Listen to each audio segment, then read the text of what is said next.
So yesterday I gave you the basics on your nutritional ID. We talked about what Hippocrates said about 2,600 years ago, is that one man's food is another man's poison, and that's just as true today. If you're ever working with a nutritionist or a dietitian or really anybody who's giving you advice on nutrition and they tell you that they have the one plan that works for everybody, all I could say is just run, because there is no one plan that works for everybody. And we're going to talk about that a little bit deeper today. Now, if we follow this back into what we would consider traditional cultures, and traditional cultures are basically people who lived in one part of the earth and basically consumed the food from that part of where they lived. So now we can look at the different varieties of how people would actually live. And I want to make a side note. In traditional cultures, they didn't have chronic illnesses and disease states like we have today. They didn't have heart disease. They weren't dying of cancer. They didn't have diabetes because their bodies had adapted to actually living, not only surviving, but thriving on what was available to them. But notice that it's all different. And let's look at some extremes. Maybe a traditional Eskimo would have had a diet that would have been high in protein, very high in animal fat, and very little, if any, carbohydrate that they would actually be consuming. So their carbs that they would get would be a conversion of excess protein into carbohydrates. But in the traditional Eskimo culture, basically, even though they were eating all this animal fat, which according to what we would know nowadays would be like, oh my God, that's just a heart attack waiting to happen. They're going to all have cardiovascular disease. Well, the simple fact is, in their traditional language, they didn't even have a word for cardiovascular disease because it didn't happen. This wasn't an issue that they were dealing with because their bodies had adapted to eating this high amount of fat, eating this high protein, and having this restriction of carbohydrates. Now we take another extreme.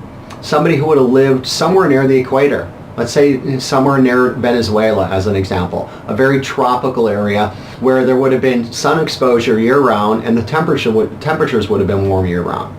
Now that person would have been exposed to a high amount of vegetation on a regular basis, tropical fruit, and any meat sources would have been very lean and very low in fat. That would have been lean, perhaps lean cattle, or warm water fish, which again would have been very lean and low in something we would refer to as purines. And so now that person also excelled, thrived on what they were consuming. And now we could take somebody else, we could take maybe the traditional Swiss culture, who ate a lot of high-fat cheese, small amounts of meat, drank a lot of wine, ate a lot of rye bread. So this would be then another example of a different culture that would have actually been, again, thriving off of what they would consume. Now we could even go one step further into the traditional Aborigines. They would have actually had, most of their meat would have come from grubs and worms, maybe some kangaroo meat, but they would have had a high amount of vegetation.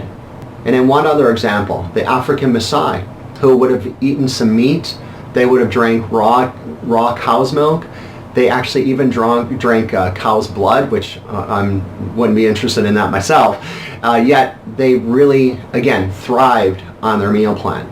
So you can get what I'm really helping you understand here is that every culture, every traditional culture ate what was available to them and thrived on it. Free of chronic illness, free of obesity, free of heart disease, free of cancers.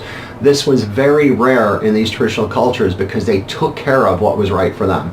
So that's what the nutritional ID is really all about. Helping you take care of what's right for you.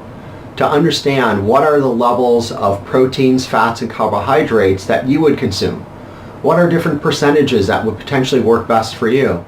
And outside of those percentages, what are the best food choices as well?